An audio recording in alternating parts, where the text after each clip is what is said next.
Hi everybody, welcome back. This is March. The good sign is the days are getting longer. It's bright not till 6 o'clock. It's getting milder as well. People want to say this is Bailey. Bailey's a company on my walks. Bailey's a short-haired German pointer. People want to know who the dog was. They're right. Anyway, weather's improving. Bees are flying. We're still tidying up here in the garden, so maybe I'll come back and show you what we're at here in a few minutes. And then we'll go for a walk and we'll have a look at blackthorn and willow that's in flower. March can be a funny month. We used to say at home a long time ago that March was always in like a lamb, out like a lion. So weather can change dramatically. But for the moment the bees are flying. The bees are out foraging in the garden. I had seen the bees collecting water from a puddle nearby. So first of all we'll head to the apiary, then we'll go for a walk, then we'll come back here. So join us.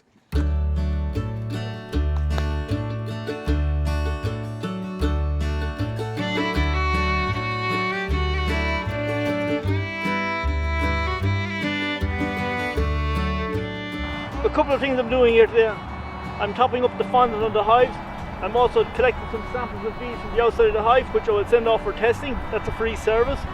So if you're sending bees off for testing, remember name and address, location of the apiary, number of the hive, and date sample was taken.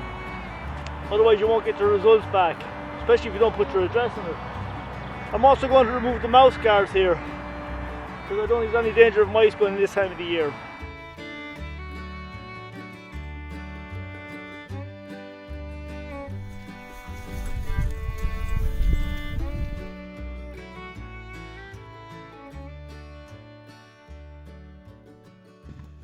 Spring has arrived. We've just seen our first frog spawn of the year. We've also seen lots of frogs mating in the field further down.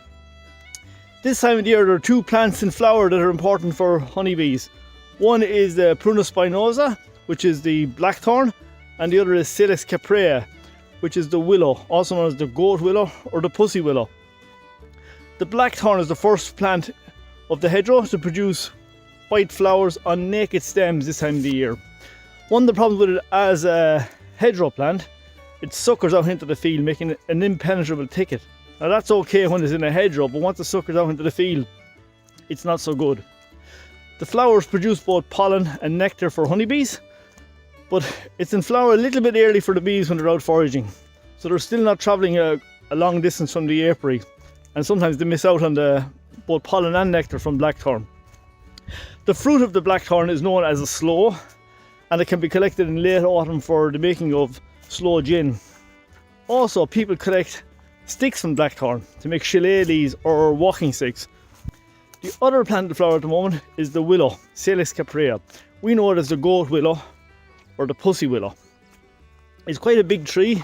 It can grow as a single stem tree, or like in this area here, they're usually multi-stemmed. Willow are what botanists know as dioecious. That means they're both separate male and separate female trees, and the only other tree that I can think of off the top of my head to have separate male and separate female trees that produce flowers that honeybees visit is the holly, the native holly. But here the pussy willow is wind pollinated, therefore it doesn't require insects to visit it, but honeybees and bumblebees and hoverflies will visit it early in the season to collect pollen, especially off the male trees. On warm days like today with a slight breeze, the pollen is shed, it drifts on the wind and is picked up by the female flowers. Now the female flowers don't produce pollen, but they produce small amounts of nectar.